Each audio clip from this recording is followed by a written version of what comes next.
This article is about a specific 14th-century French peasant uprising. For the general concept, see List of peasant revolts. The Jacquerie was a popular revolt by peasants that took place in northern France in the early summer of 1358 during the Hundred Years' War. The revolt was centered in the valley of the Oise north of Paris and was suppressed after a few weeks of violence. This rebellion became known as the Jacquerie because the nobles derided peasants as Jacques or Jacques Bonhomme for their padded surplice, called it Jacques. The aristocratic chronicler Jean Froissart and his source, the Chronicle of Jean la Belle, referred to the leader of the revolt as Jacques Bonhomme, though in fact the Jacquerie, great captain, was named Guillaume Cale. The word Jacquerie became a synonym of peasant uprisings in general in both English and French. Background: after the capture of the French king by the English during the Battle of Poitiers in September 1356,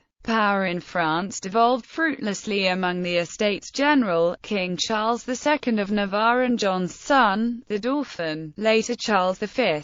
The Estates General was too divided to provide effective government, however, and the disputes between the two rulers provoked disunity amongst the nobles. Consequently, the prestige of the French nobility had sunk to a new low. The century had begun purely for the nobles at Courtrai, where they fled the field and left their infantry to be hacked to pieces. They had also given up their king at the Battle of Poitiers. To secure their rights, the French privileged classes, the nobility, the merchant elite, and the clergy, forced the peasantry to pay ever-increasing taxes and to repair their war-damaged properties under corvée, without compensation. The passage of a law that required the peasants to defend the chateaux that were emblems of their oppression was the immediate cause of the spontaneous uprising. The law was particularly onerous as many commoners already blamed the nobility for the defeat at Poitiers. The Chronicle of Jean de Venette articulates the perceived problems between the nobility and the peasants, yet some historians, such as Samuel K. Cohn, see the Jacquerie revolts as a reaction to a combination of short and long-term effects dating from as early as the grain crisis and famine of 1315. In addition, bands of English, Gascon, German, and Spanish routiers, unemployed mercenaries and bandits employed by the English during outbreaks of the Hundred Years' War, were left uncontrolled, to loot, rape, and plunder the lands of northern France almost at will, with the Estates General powerless to stop them. Many peasants questioned why they should work for an upper class that could not meet its implied obligation to provide protection for them. The uprising. This combination of problems set the stage for a brief series of bloody rebellions in northern France in 1358. The uprisings began in a village of Saint-Léu near the Oise River, where a group of peasants met in a cemetery after Vespers to discuss their perception that the nobles had abandoned the king at Poitiers. They shamed and despoiled the realm, and it would be a good thing to destroy them all. The account of the rising by the contemporary chronicler Jean la Belle includes a description of horrifying violence. According to him, peasants killed a knight, put him on a spit, and roasted him with his wife and children looking on. After 10 or 12 of them raped the lady, they wished to force-feed them the roasted flesh of their father and husband and made them then die by a miserable death. Examples of violence on this scale by the French peasants are offered throughout the medieval sources,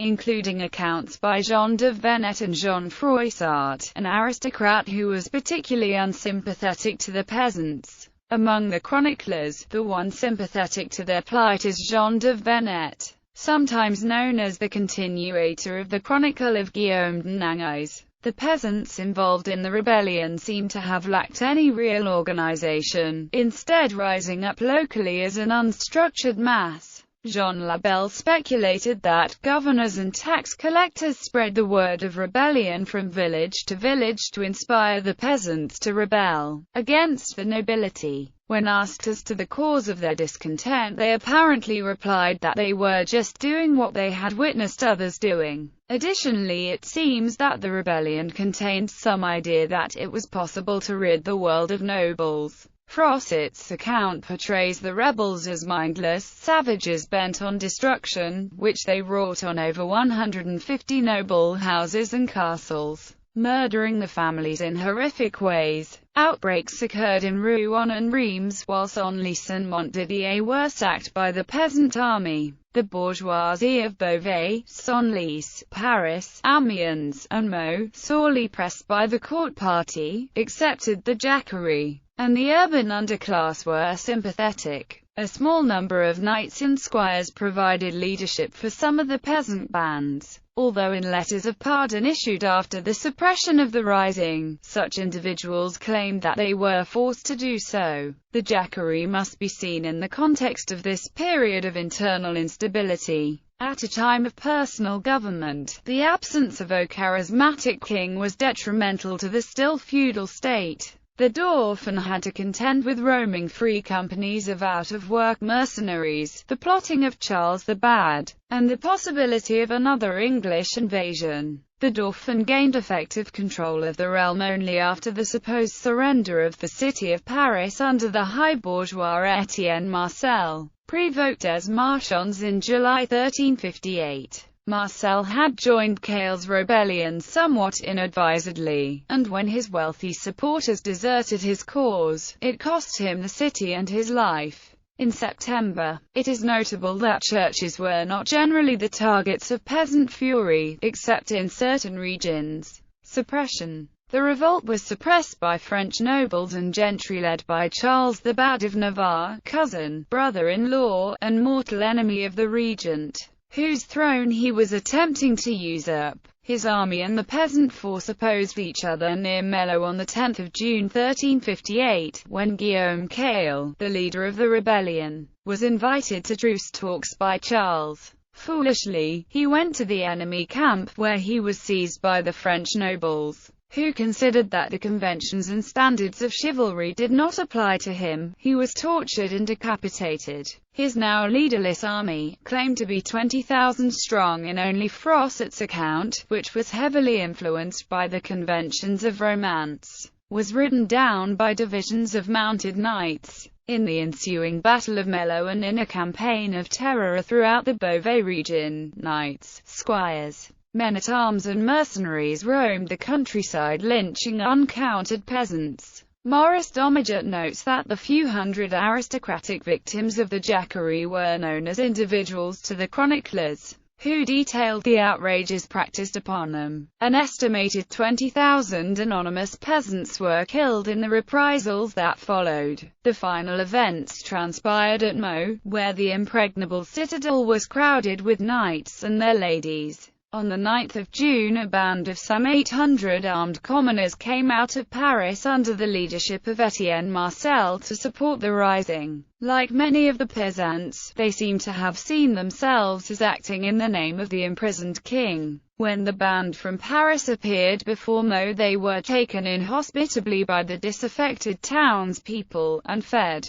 The fortress, somewhat apart from the town, remained unassailable. Two captain adventurers, returning from crusade against the pagans of Prussia, were at Chalons. Gaston Fabus, Comte de Foix, and his noble Gascon cousin the Captal de Buc. The approach of their well-armed lances encouraged the besieged nobles in the fortress, and a general rout of the Parisian force ensued. The nobles then set fire to the suburb nearest the fortress, entrapping the burghers in the flames. The mayor of Meaux and other prominent men of the city were hanged. There was a pause, then the force led by the nobles and gentry plundered the city and churches and set fire to Meaux, which burned for 2 weeks. They then overran the countryside, burning cottages and barns and slaughtering all the peasants they could find. The reprisals continued through July and August. There was a massacre at Reims, though it had remained steadfast in the royal cause.